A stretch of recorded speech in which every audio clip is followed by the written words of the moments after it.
going on, everybody? Today we are going to be predicting the award winners for the 2024-2025 NBA season. We're going to do a video for the start of the season, so right now, and the middle of the season. And at the end of the 2024-2025 season, we're going to do a video about predicting the 2025-2026 awards. So now that we got that out of the way, let's start predicting these awards.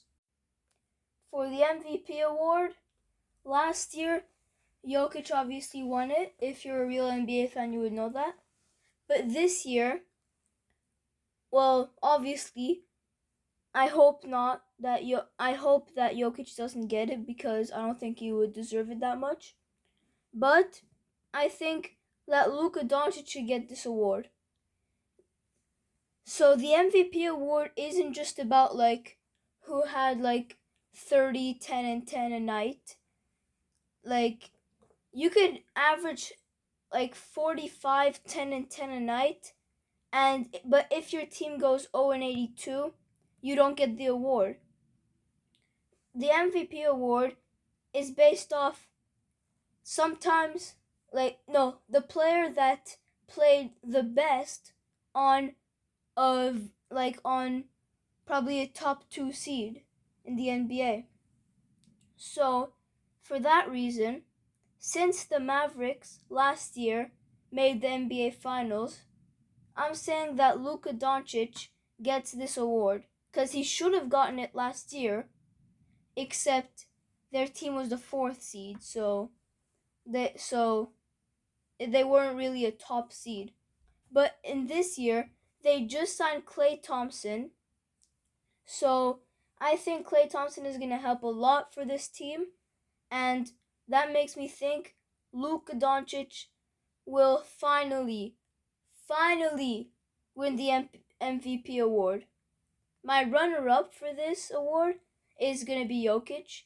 My second runner-up is going to be Shea, because the Thunder last year were very young, and this year probably going to be way better. But still, I don't think Shea's going to get it. And honorable mention for this is actually, you might be surprised from this, but it's actually Giannis. Even if the Bucks are probably a dead franchise by now and they have zero chance of winning the championship, I still think that Giannis will be going crazy this year. So we're done with the MVP award. Now moving on to Rookie of the Year. For the Rookie of the Year award, well, this draft was very weak. The first and second pick got outplayed by the 55th pick in the last 3 Summer League games. But do you know who didn't? The 3rd overall pick, Reed Sheppard. He is who I think will win the Rookie of the Year award. The reason is because Reed Sheppard, he's a sharpshooter, okay?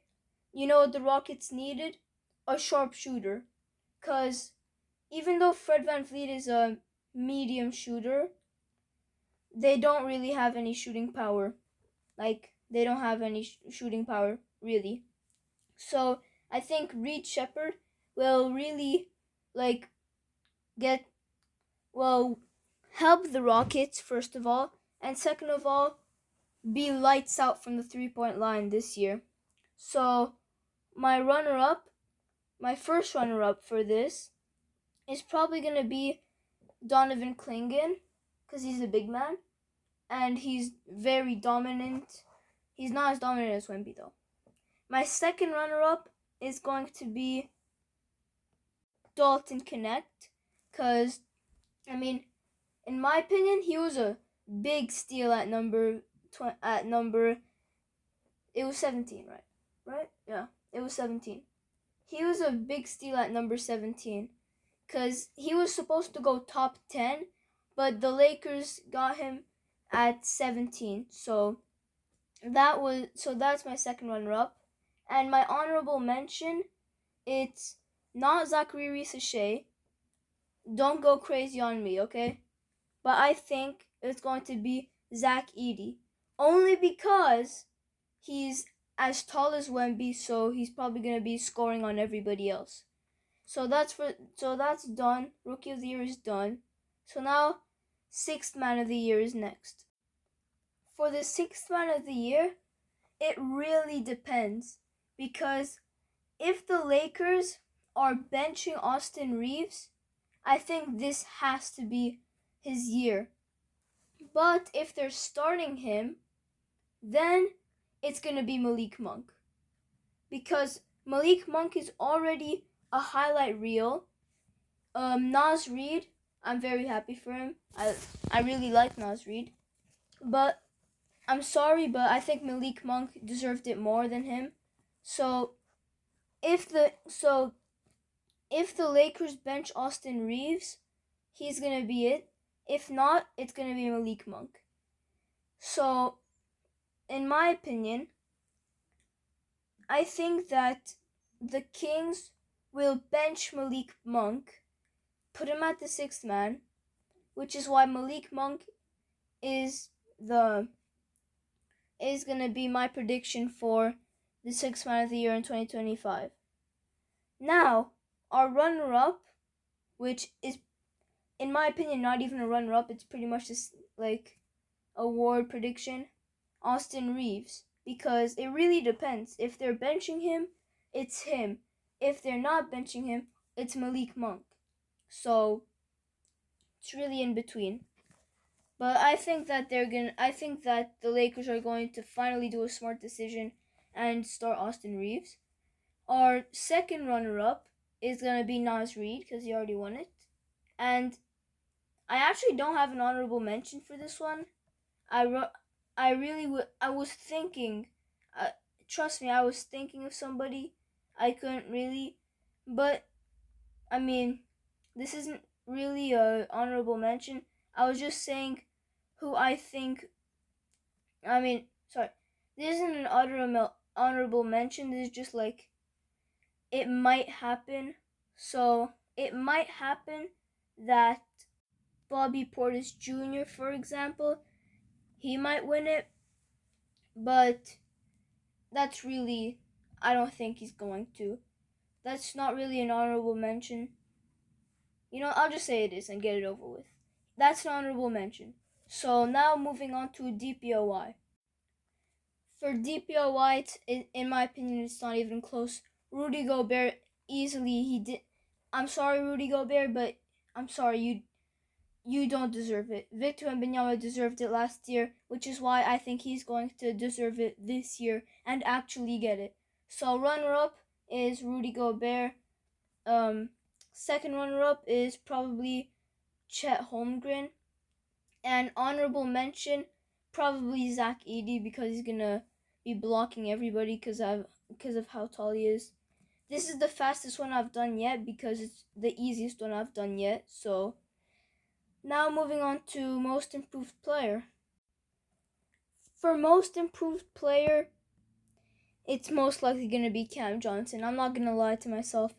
Cam Johnson last year was really underwhelming in my opinion. 13 points, 4 rebounds, and 2 assists in 58 games. That wasn't really that good. But after the Nets traded away Mikal Bridges for Bojan Bogdanovic, Cameron Johnson will have way more minutes.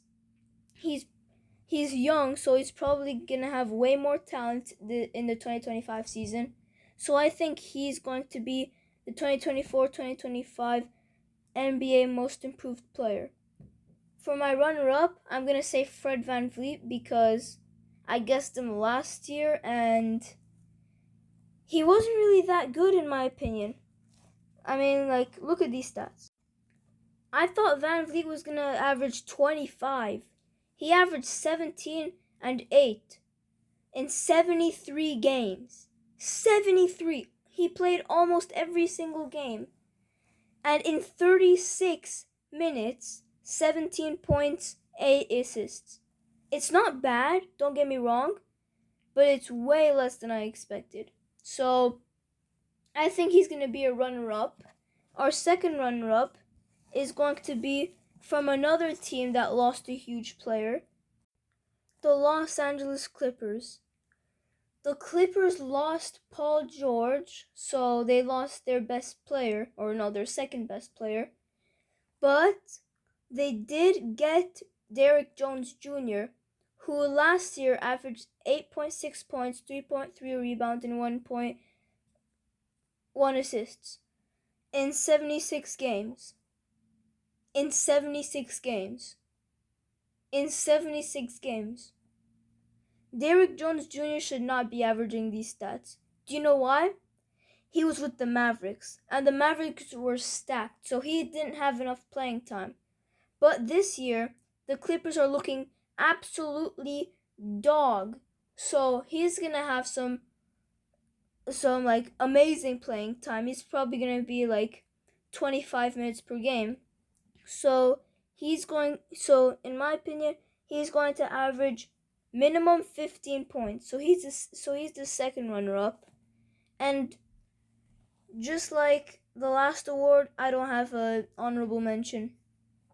I'll just say I'll just throw out a random player. Norman Powell. He's also with the Clippers. I'm just gonna throw up D'Angelo Russell. Boom. He's my honorable mention. So now, for one of the last ones, don't worry. I have knowledge. I know that it's not the last one, but it's Coach of the Year. In my opinion, the 2024-2025 Coach of the Year is really close. It's between the Lakers coach, so JJ Redick. It's also between, well, obviously the Celtics coach, so Joe Mazzulla, and the last year's Coach of the Year winner, Mark Daigneault. I'm sorry, I don't know how to say your name, but I'm gonna give the edge to Mark Daigneault, even though the Thunder he already won it last year.